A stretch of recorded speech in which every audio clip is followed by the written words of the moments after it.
Hi friends, ഈ വീഡിയോയിൽ ഞാൻ എക്സ്പ്ലെയിൻ ചെയ്യാൻ പോകുന്നത് ഈ കാറിൻ്റെ ടയറിന് എങ്ങനെ സ്പിൻ ബ്ലർ കൊടുക്കാം എന്നതിനെ പറ്റിയാണ്.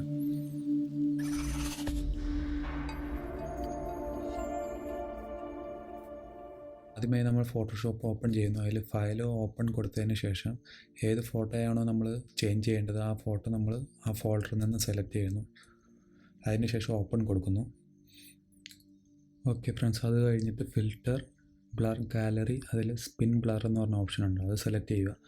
അപ്പോൾ ഒരു സർക്കിൾ വരുന്നതാണ്. അതിന് 4 എഡ്ജസും ഉണ്ട്, അതിൻ്റെ ഇന്നർ റേഡിയസും കാണിച്ചിട്ടുണ്ട്. നമ്മളത് ഡ്രാഗ് ചെയ്തിട്ട് ടയറിൻ്റെ സെൻറ്ററിൽ വയ്ക്കുക. അത് കഴിഞ്ഞിട്ട് ഏറ്റവും ഔട്ടർ പോയിൻറ്റ് റെഡ്യൂസ് ചെയ്തിട്ട് സൈസ് റെഡ്യൂസ് ചെയ്ത് ഒരു ലെവലാക്കുക, ടയറിൻ്റെ ഒപ്പം തന്നെ എത്തിക്കുക.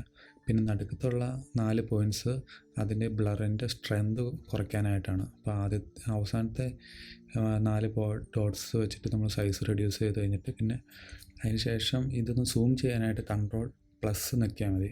പ്ലസ് മൈനസ് ഞെക്കി കഴിഞ്ഞാൽ സൂം ഇന്നും സൂം ഔട്ടും ചെയ്യുന്നതാണ്. പിന്നെ സ്ക്രോൾ ബാർ ഉപയോഗിച്ചിട്ട് നമുക്ക് ഇതിൻ്റെ കറക്റ്റ് പൊസിഷനിൽ വെച്ചിട്ട് പിന്നെ വർക്ക് ചെയ്യാവുന്നതാണ്. ശേഷം ഒരു വാല്യൂ കൊടുത്തതിന് ശേഷം മുകളിൽ ഒരു ഓക്കെ ബട്ടൺ ഉണ്ട്, അത് ക്ലിക്ക് ചെയ്താൽ മതി. ഓക്കെ, അത് കഴിഞ്ഞിട്ട് അതുപോലെ തന്നെ ഞാൻ വേറൊരു മറ്റേ ടയറിനും കൂടെ കൊടുക്കുകയാണ്. അതിൽ ബ്ലർ ഗാലറി എടുത്തതിന് ശേഷം മറ്റേ ടയറിൻ്റെ പൊസിഷനിൽ സൂം ചെയ്ത് അവിടെ കൊണ്ട് വെച്ച് ഞാൻ ആ വാല്യൂസ് അഡ്ജസ്റ്റ് ചെയ്ത് കൊടുക്കുന്നതാണ്. ഇതിലത്തെ ടോപ്പിൽ ഓക്കെ ബട്ടൺ ക്ലിക്ക് ചെയ്താൽ മതി.